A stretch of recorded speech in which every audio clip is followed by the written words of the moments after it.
Hello friends, you are welcome to Study with Sarab. This is the first part of chapter Electricity of 10th class.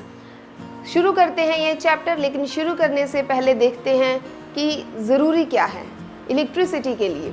Electricity के लिए सबसे ज़्यादा ज़रूरी है charges.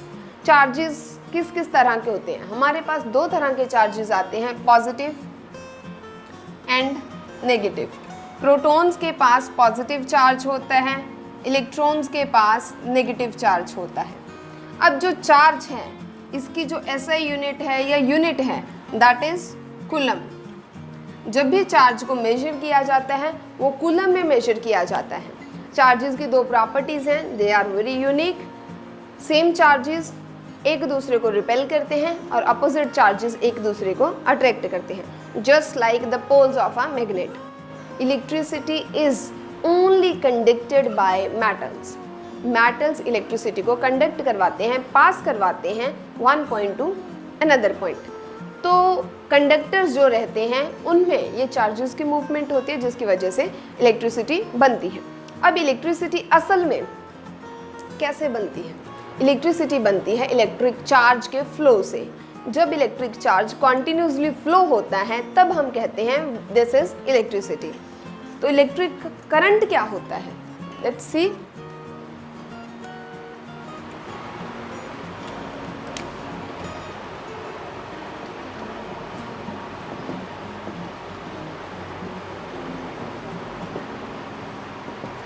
Electric current is when 1 coulomb of charge flows through a conductor through any of the cross-sectional area in 1 second. It is known as 1 ampere current.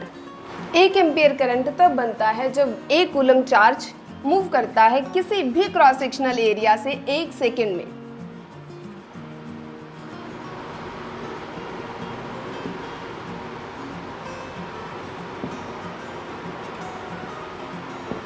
अब ampere is the unit of electric current. Electric current को amperes में measure किया जाता है और इसका symbol ए से, capital A से लिखा जाता है। और जो हमारे पास इलेक्ट्रिक करंट है उसे मेजर करने के लिए हम लोग एमोमीटर का यूज़ करते हैं। एमोमीटर जो रहता है वो हमेशा सीरीज में लगाया जाएगा। किसी भी सर्किट में अगर मुझे मेजर करना है तो मैं उसे सीरीज में यहाँ पे लगा सकती हूँ। सीरीज में इसलिए लगाया जाता है ताकि सारे का सारा जो करंट है वो इसमें से फ्लो हो सके। आई इज करंट, ठीक है, और इसमें से फ्लो करवाएंगे ताकि सारी की सारी करंट की जो कैलकुलेशन है या मेजरमेंट है वो एमोमीटर ले सके। और इसकी जो रेजिस्टेंस होती है वो निग्लिजिबल होती है, मिनिमम होती है, ताकि पूरा करंट इसमें से मूव कर सके। क्योंकि अब जब हमें इलेक्ट्रिक करंट फ्लो करवाना है, इलेक्ट्रिक करंट मूव करवाना है, उसे मूव करवाने के लिए सबसे ज़्यादा ज़रूरी है कि हम चार्ज की मूवमेंट करवा सकें। और चार्ज की मूवमेंट कब होती है? ये तब होती है जब किसी सर्किट में पोटेंशियल डिफरेंस अवेलेबल है। सर्किट में अगर पोटेंशियल डिफरेंस नहीं है तो करंट जो चार्ज है वो फ्लो नहीं करेगा। तो अब पोटेंशियल डिफरेंस क्या होता है देखते हैं। पोटेंशियल डिफरेंस क्या होता है? पोटेंशियल डिफरेंस होता है work done to move a unit charge from one point to another point. एक पॉइंट से दूसरे पॉइंट तक एक यूनिट चार्ज को मूव करवाने के लिए जितना वर्क डन लगता है उसे हम डिफाइन करते हैं as a potential difference. Potential difference को वोल्ट में मेजर किया जाता है। Volt is the unit of potential difference. Work done by charge Q W। तो अगर हमारे पास 1 वोल्टेज चेक करनी है, 1 voltage 1 joule of work is done to move a 1 coulomb of charge from 1 point to another point, ठीक है। ये हमारे पास formula बन जाता है V is equal to W by Q का। इससे हम कुछ भी वोल्टेज भी कैलकुलेट कर सकते हैं, चार्ज भी और वर्क डन भी। अब जो पोटेंशियल डिफरेंस है वो असल में अगर हमें लाइव हमारी एग्जांपल्स के हिसाब से समझना हो तो क्या होता है? पोटेंशियल डिफरेंस सिंपल होता है पोटेंशियल का डिफरेंस।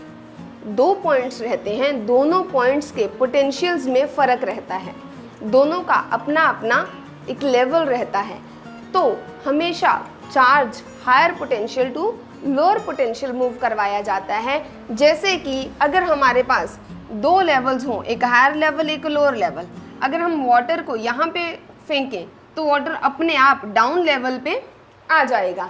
सो जैसे water higher level to lower level move करेगा, same charge higher potential to lower potential पे मूव करेगा। तो ये तो रही बात पोटेंशियल डिफरेंस की। Potential difference is basically difference between the potential of two points, two terminals. दो टर्मिनल्स के बीच में जो पोटेंशियल का डिफरेंस रहता है उसे हम पोटेंशियल डिफरेंस कहते हैं। अब इससे वोल्टेज में मेजर करते हैं और उस डिवाइस को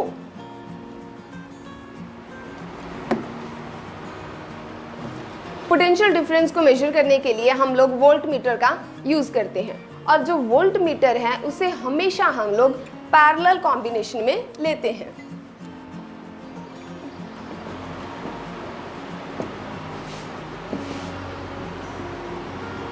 पोटेंशियल डिफरेंस को मेजर करने के लिए वोल्ट मीटर यूज़ करेंगे और ये हमेशा पैरेलल में कनेक्ट किया जाएगा।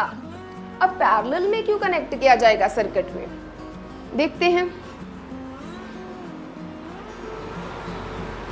अब अगर ये मेरा सर्किट है, अगर मुझे पोटेंशियल डिफरेंस इन पॉइंट्स का चेक करना है तो मैं यहाँ पे पैरेलल पे यहाँ पे एक वोल्ट मीटर लगा दूंगी। वो इसलिए क्योंकि जब पैरेलल में जाता है उस टाइम पे दोनों सीक्वेंस में या दोनों साइड्स में सेम पोटेंशियल डिफरेंस आता है, और अगर दोनों में सेम पोटेंशियल डिफरेंस नहीं आएगा होएगा तो पोटेंशियल डिफरेंस की मेजरमेंट में फ़र्क आएगा। हम सही से पोटेंशियल डिफरेंस मेजर नहीं कर सकते। Answer is because same current flow through the parallel combinations. जो पैरेलल के दो कॉम्बिनेशन बनते हैं दोनों में क्या मेजर जाएगा, सेम इलेक्ट्रिक करंट। इसकी जो रेजिस्टेंस है बहुत ज़्यादा हाई रखी जाती है। उसका रीज़न यही है कि उसमें से मिनिमम करंट फ्लो हो सके। Highest resistance of voltmeter is just to avoid the flow of current through the voltmeter. That's it. हर एक इलेक्ट्रिक सर्किट में current positive terminal to negative terminal flow करेगा। This is the bulb, this is positive terminal, this is negative terminal. Current इधर से इधर जाएगा कि जो करंट की डायरेक्शन है उसे हम कहते हैं conventional direction of electric current. ये कन्वेंशनल इसलिए बोली जाती है क्योंकि ये अपोजिट रहती है flow of electrons. Electrons flow करते हैं negative terminal to positive terminal. वो नेगेटिव से निकलेंगे और ये इलेक्ट्रॉन्स की है, इलेक्ट्रॉन्स की मूवमेंट है जहाँ पे मैंने ई लिखा है, और इलेक्ट्रॉन्स नेगेटिव से निकलेंगे पॉजिटिव की तरफ एंटर करेंगे, और जो इलेक्ट्रिक करंट है वो पॉजिटिव से नेगेटिव की तरफ जाएगा। That's why direction of electric current is called as the conventional direction of electric current is always from positive terminal to negative terminal. अब इलेक्ट्रॉन्स कैसे फ्लो करते हैं, ये इलेक्ट्रॉन्स कैसे करंट बनाते हैं एक सर्किट में, लेट्स सी दैट। हमारे पास अगर एक कंडक्टर है, क्योंकि जो भी हमारी वायर्स रहती हैं they are made up of conductors. जो हम वायर यूज़ करेंगे कंडक्टर की है, और कंडक्टर हमेशा किससे बनता है, एटम से। हमारे पास यहाँ कुछ एटम्स प्रेजेंट हैं, और उन एटम्स को अगर हम आगे सब डिवाइड करके देखें उनमें इलेक्ट्रॉन्स भी हैं, प्रोटॉन्स भी हैं। अब हम सिर्फ इलेक्ट्रॉन्स की बात करेंगे। उनके लास्ट शेल में जो इलेक्ट्रॉन्स हैं वो बहुत लूजली बाउंडेड होते हैं, क्योंकि उस जगह पे उनको जो न्यूक्लियर फोर्स है वो ज़्यादा एक्सपीरियंस नहीं होती। मिनिमम न्यूक्लियर फोर्स प्रेजेंट होने की वजह से जो लास्ट के शेल में इलेक्ट्रॉन्स हैं वो बड़ी आराम से इधर उधर टहल सकते हैं, मीन्स आसानी से उनको बाहर निकाला जा सकता है उनके शेल से, और वो इजीली फ्रीली मूव करते हैं। अब ये रेंडमली किधर भी मूव कर रहे होते हैं, कोई इस डायरेक्शन में, कोई इस डायरेक्शन में, कोई इधर, कोई उधर, any of the random directions they are moving in. जैसे ही हम एक बैटरी अटैच करते हैं या एक सेल अटैच करते हैं सर्किट में, उससे पोटेंशियल मिलता है, this is higher potential positive, this is lower potential negative, higher to lower, ठीक है। यहाँ से इलेक्ट्रॉन्स निकलने शुरू हो जाएंगे, मतलब कि जैसे ही हम पोटेंशियल डिफरेंस अप्लाई करेंगे, जैसे ही यहाँ पे पोटेंशियल का फर्क आया, इलेक्ट्रॉन्स की जो मूवमेंट यहाँ पे रैंडम थी, इधर उधर थी, वो बिल्कुल एक डायरेक्शन में हो जाएगी। सारे के सारे इलेक्ट्रॉन्स एक डायरेक्शन में मूव करना शुरू कर देंगे, और जब सारे इलेक्ट्रॉन्स एक डायरेक्शन में हो गए तो वो negative terminal to positive terminal जाएंगे, और जो इलेक्ट्रिक करंट है उसे हम कंसिडर करेंगे कि वो positive terminal to negative terminal आता है। अब एक क्वेश्चन आपके मन में आ रहा होगा कि why positive is at higher potential, negative is at lower potential.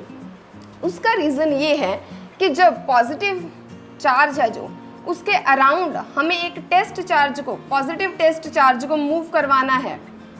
Positive test charge मुझे उसकी तरफ लेके जाना है। अगर मैं पॉजिटिव टेस्ट चार्ज को इस तरफ लेके जाती हूँ तो इसका जो पोटेंशियल है, टेस्ट चार्ज का जो पोटेंशियल है वो इंक्रीज कर जाता है। और अगर नेगेटिव चार्ज के नज़दीक मुझे टेस्ट चार्ज को लेके जाना है, पॉजिटिव टेस्ट चार्ज को नेगेटिव की तरफ लेके जाना है, तो उसका जो पोटेंशियल है वो डिक्रीज करेगा।